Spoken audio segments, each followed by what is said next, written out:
Hey guys, JV here bringing you a new Fallout 4 video. I know it's kind of crazy to say that, but yesterday we got the first new-ish piece of content, if you can call it that, for Fallout 4 in the form of a high-resolution texture pack. Keep in mind this is only for PC, and Bethesda also released a PS4 Pro update, but I don't have a PS4 Pro, so I can't really speak on that. This is purely on the PC high-resolution texture pack. In this video, I'm going to share my impressions of the DLC after playing with it for about an hour now.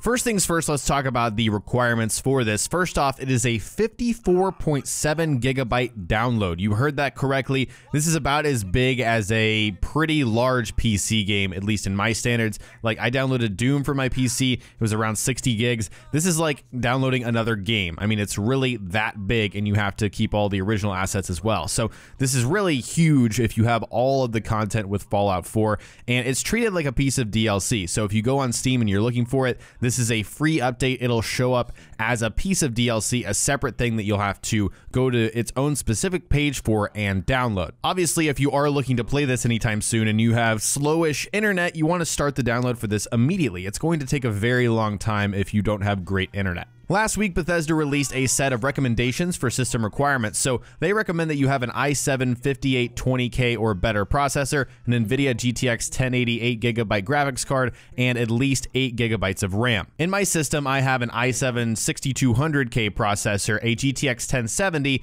and 16GB of RAM. So I'm kind of up in some places, down in others. I don't have that 1080. I have just, the step below that, but it runs and records very smoothly on my rig. It's really just fine. It runs smoothly in on ultra settings at 1080p and 60 FPS. If your PC doesn't really hit those recommendations and it falls, a significant step below, then I wouldn't waste your time trying to download this. I have read already on Reddit that some people are having some issues with this if their PC doesn't kind of come close to these recommendations. You really do want to try to get as close as possible if you're going to download this thing. I mean, it's huge anyways.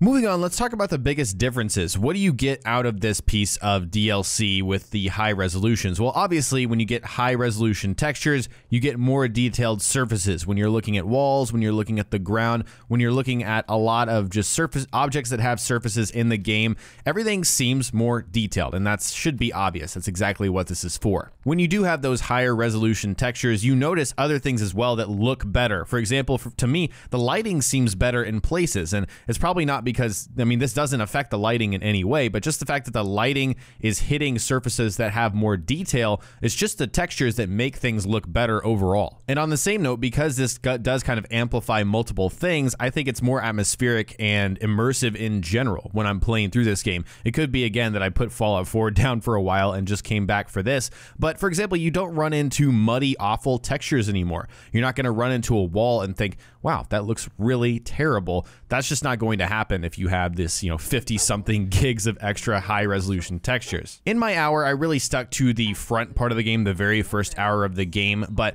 there have been a lot of moments where I've been like, wow, this really does seem improved. For example, the reflection in the mirror when you're creating your sole survivor, just his face looks very detailed, a lot more detailed than what I remember from before. Just walking around the pre-war house, the walls, the crib, the bar, Codsworth himself, things are a lot more detailed, and that's just what you expect. Running to Vault 111 in the pre-war version of this world is significantly better as well. Just looking at small things like the sidewalk, the trees, the leaves, all of this kind of factors into this general feeling where the experience is just improved. It's just a notch above what it was before. That includes going inside Vault 111, and again, the lighting and the way it hits the walls and certain surfaces as you're walking by is greatly improved. And once you finally get out of cryogenic sleep, when you're walking past the cryogenic pods and there's this kind of mist going off of the pods and you're walking slowly after waking up, that was a moment where I really noticed it right there, because you can kind of see the crystallized kind of frost on each of the pods,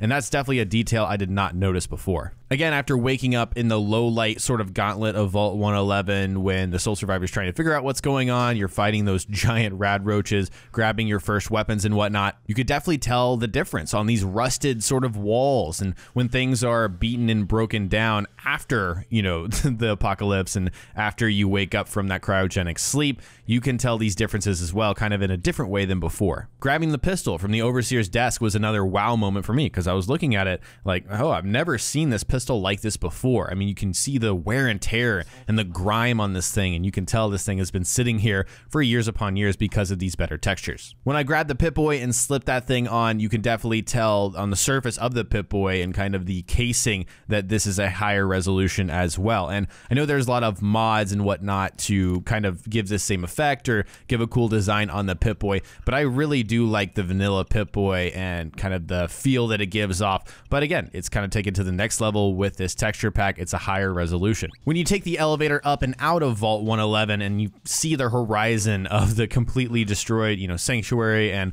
the rest of the world is also a great moment. Just looking at the ground, the fence, all of the stuff that's kind of piled outside of Vault 111.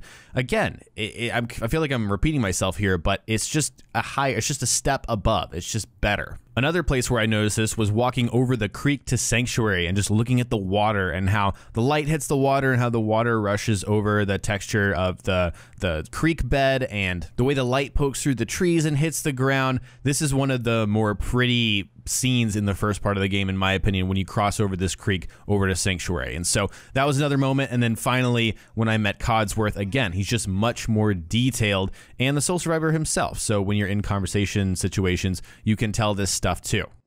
As you can tell, my experience is really positive from this. If you're looking for a definitive Fallout 4 experience, like the best way to play this game after the fact, after all the DLC has come out from Bethesda, straight from Bethesda, and that's definitely a distinction for me. It always has been. When there's content released straight from Bethesda, it's a lot different than someone else creating the content in mod form and then downloading it. This is straight from Bethesda. So if you're looking for that definitive Fallout 4 experience straight from the people who made the game, then I think this is it. I also believe this is a great idea if you're planning to get back into Fallout 4 after putting it down for a while. For example, this is something I explained in my last video. I have not played Fallout 4 like straight through, just start to finish, in quite a while. I've done a few playthroughs on my channel. I've done a few things for videos and whatnot, but I haven't actually played Fallout 4 start to finish in a long time. And if I'm going to do that, if I'm going to get back into it when, game releases slow down, maybe over the summer, then this is definitely the way I'm going to do it. From another angle, if your computer can handle this, like I said, with the system recommendations straight from Bethesda, if you can handle these high resolution textures, then it's definitely worth downloading, in my opinion. Now, you do have to sacrifice a lot of space. So if you're working with limited space, you don't have an external hard drive. Fortunately, I've got about 3 extra hard drives, an SSD for recording and all of that stuff. So I do have plenty of room for this. But if you're willing to sacrifice that extra room, maybe delete a game that you haven't played in a while, then again, I do believe this is worth it. On the flip side, if you're looking for something to greatly alter your Fallout 4 experience, this is not it. This is not going to largely change the way that you experience the game. I know I've seen a lot of comments, especially on my video from yesterday, saying, oh, this doesn't look very different. I see no difference. Well, first of all, we have to take into account that YouTube butchers every single video that comes into its processing. It processes it again, encodes it again, whatever it does, and spits it out, on my channel back to you guys. That's not super representative of what I'm seeing on my screen, for example, or what someone is seeing on a rig that can handle it. Trust me, I wish I could record a giant lossless file and just upload it straight to YouTube and, share exactly what I'm seeing with you guys.